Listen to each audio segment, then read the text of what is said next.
Labis po kaming nasasaktan sa desisyon ng Committee on Legislative Franchises na tanggihan ang franchise ng ABS-CBN. Naniniwala kaming nakapagbigay kami ng serbisyong makabuluhan at mahalaga sa mga Pilipino. Gayunpaman, nagpapasalamat kami sa komite para sa pagkakataong maipahayag ang aming panig sa mga isyung laban sa amin. Nagpapasalamat ang ABS-CBN sa aming mga sponsors na nanindigan para mabigyan kami ng prangkisa at sa mga mambabatas na nagsalita para sa amin sa mga pagdinig. Habang buhay kaming nagpapasalamat sa inyo. Nagpapasalamat din kami sa lahat ng nagpahayag ng suporta at nag-alay ng dasal para sa amin. Hindi namin kakayanin ang lahat ng ito kung wala kayo. Mananatili kaming nakatuon sa serbisyo publiko at umaasang makakahanap ng ibang mga paraan para tuparin ang aming misyon. Kasama ang aming mga empleyado, karamay niyo kami sa inyong kalungkutan. Inaasahan namin ang araw na tayo ay magkakasama muli. Mga kapamilya, maraming salamat na patuloy kayong nagtiwala, sumuporta, nagdasal at lumaban kasama namin. May natanggap akong mensahe sa social media na nagsabi, "Kapit lang, muling magliliwanag ang kwento ng bawat Pilipino." Today is a sad day for the entire ABS-CBN family and for the millions of Filipinos who are hoping for a return on air. This is not the outcome we have hoped for, but we remain grateful that we were able to participate in the process and clear the issues raised against ABS-CBN. We are very grateful for the unwavering support of all the sponsors who authored our bills and to all the lawmakers who believed we deserve a franchise. It was not an easy task, but we drew strength from God and our people, and we remain inspired by them to continue our mission to be in the service of the Filipino. Now more than ever, we feel proud of our company. We are proud of everyone who helped us serve the Filipinos through the years. And we are proud of the genuine love and support we continue to receive from our kababayans all over the world. We remain hopeful that better days are ahead for the network. This painful development will only make us stronger and better. We will never give up on our mission. We will never give up on our nation. Mahal na mahal namin ang Pilipino. Mahal na mahal namin ang kapamilya. ABS-CBN headquarters sa Mother Ignacia at maging sa iba't ibang reyon. Ako ay nagpapasalamat ng husto sa inyo dahil alam ko naman na napakahirap ng pinagdaanan nating lahat dito, lalo na kayo.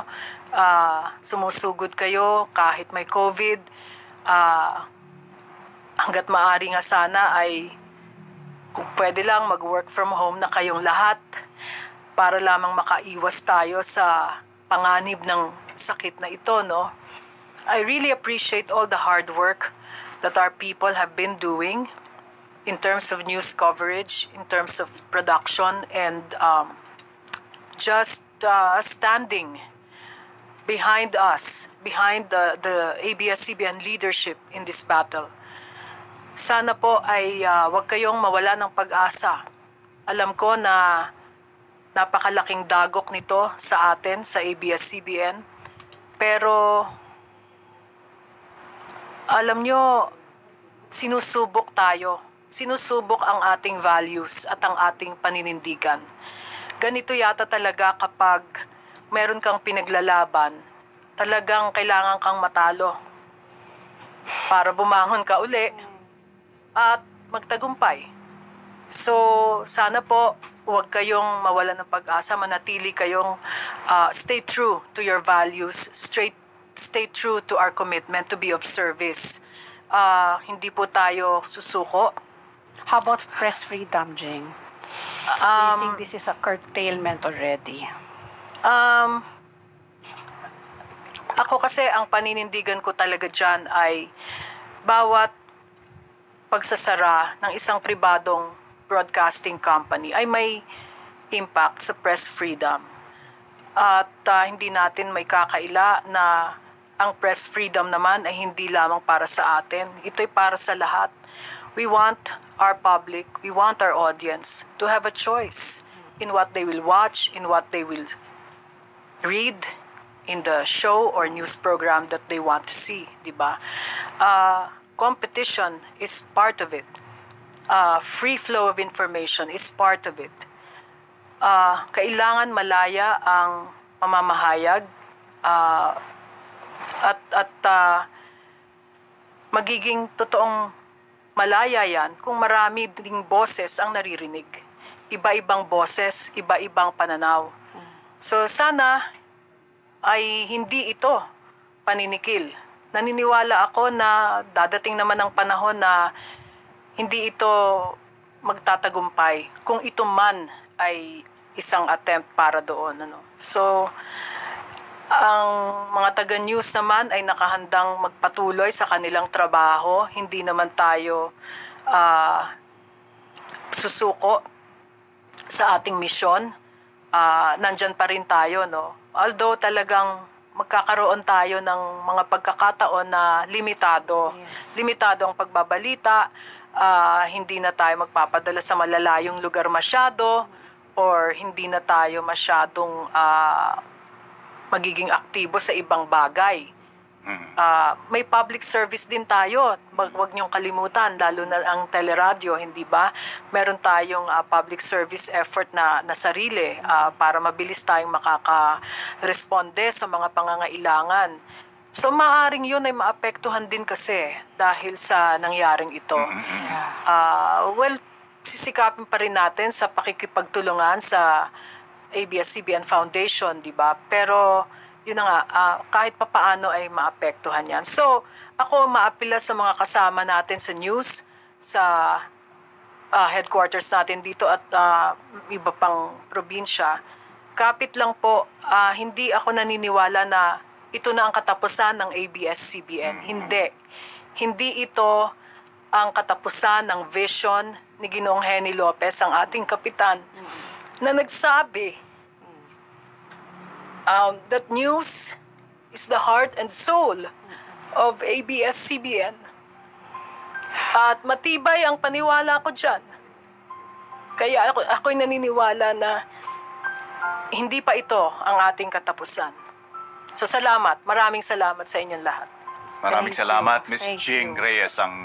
Siya po ang pinuno ng Integrated News and Current Affairs. Good evening, Ms. Dao, Mr. Gabby Lopez, Ms. Charo Santos Concho, Ms. Ging Reyes, Senator Frank Relon, Senator Lauren Legarda, Secretaries Mar Rojas, Greg Domingo, Ricky Carandang, Chairman Francis Tolentino, Bangko Central Governor Saito Tanco, Mayor Alfredo Lim, Representative Sani Angara, Commissioner Rufi Biason, Commissioner Kim Nares, Chair Sixto Brillantes, past and present officials and staff of TV Patrol and ABS-CBN, fellow workers in government, honored guests, mga minamahal ko pong kababayan, magandang gabi po sa inyo lahat. Dito po magkakaaminan, noong pong kabataan ko, wala pang ANC, wala pang CNN, at aaminin ko po, sa totoo lang, wala pang cable TV. Kung kailangan mo ng instant news, halimbawa kapag nawala ng may bagyo, nawala ng kuryente, ang tutok namin noong mga panahon na yon, Radyo Patrol. Sa pag-usad ng panahon, mas naging moderno ang pagbabalita, ang tinig na rumoronda sa ipapawid, dadadagdagan ng visual element. At narito na po tayo ngayon. Ipinagdiriwang ang silver anniversary ng isa sa pinakamatibay na institusyon sa pagbabalita, ang TV Patrol. Sa loob ng 25 taon, kinilala ang TV Patrol sa tapang at sigasig ng paghatid ng impormasyon sa mamamayang Pilipino. Sa tuwing may sakuna, naroon kayo upang magbigay ng kaalaman kung paano umiwas sa peligro at disgrasya. Sa tuwing may agam-agam ang publiko ukol sa isyu, kayo ang takbuhan para sa tapat na pag-uulat. Kaya naman, sa lahat ng bubuo ng inyong programa, mula noon hanggang ngayon, sa harap man o sa likod ng kamera, talaga naman pong isang mainit na pagbati sa inyong ika-25 anibersaryo.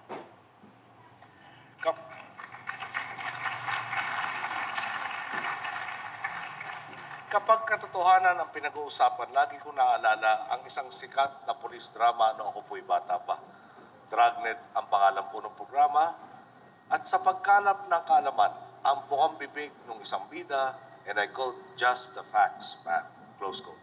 Hayaan po ninyo akong ilatag ang ilang facts na inihayag natin sa SONA noong Lunes. 5.2 million sa pinakamahirap na kabahayang Pilipino ang buong buo at walang bayad ng makikinabang sa benepisyo ng PhilHealth. Fact po ito.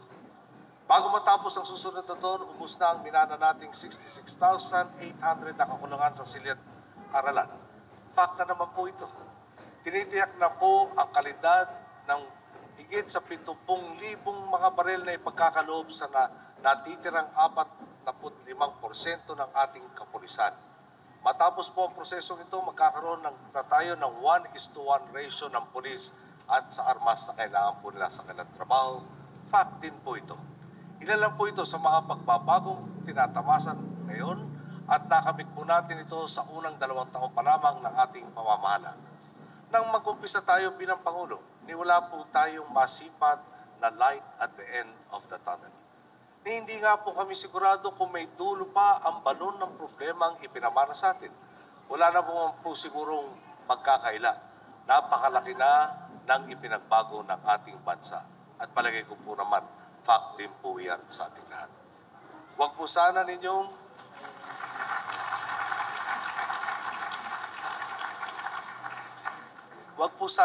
mamasamay. Total kaharap ko na po kayo ngayon at one night lang naman sa 365 days ng isang taon ko kayo makakausap. Tingnan po natin ang paghahayag ng inyong institusyon. Noong Oktubre ng nakaraang taon, may isang reporter kayo ang nagbabalita sa NAIA 3. Ang sabi niya sa puntong iyon, tumaas ng 20% ang passenger arrivals sa paliparan. Magandang balita at higit sa lahat, fact po yan.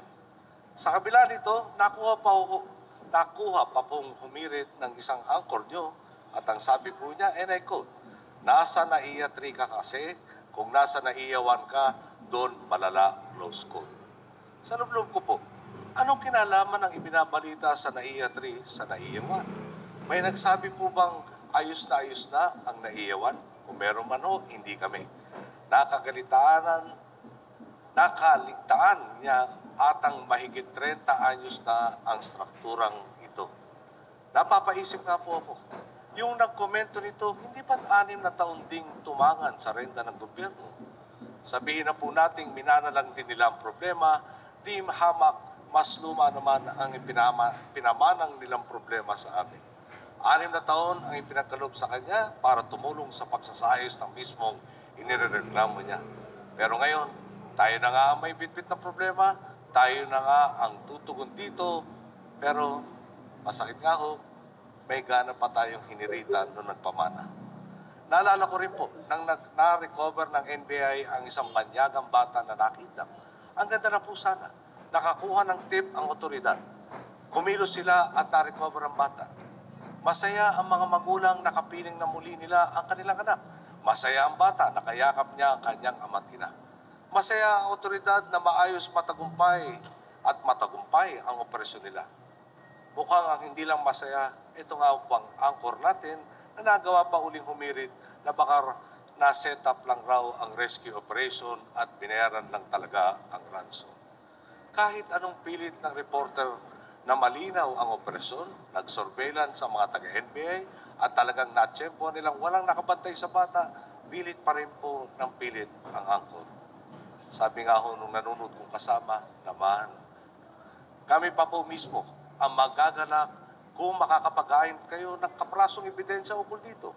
At kung meron nagkamali, usigin natin ang mga nagkamali. May naitutulong po ba ang mga walang basehang spekulasyon, lalo na kung lumalabas ka sa telebisyon at sinusubaybayan ng sambayanan? Kung nagbabangkaan lang tayo sa kanto, hindi problema ang mga walang basehang patutsada. Pero kung alam mong opinion maker ka, alam mo rin dapat na meron kang responsibilidad. Sana po, sa tuwing sasabihin nating, and I quote, magandang gabi, bayan, ay totoong hinahangad nating maging maganda ang gabi ng bayan. May isa pa po, ang pataas-baba po kasi ng pamasahe dumadaan sa mahabang proseso.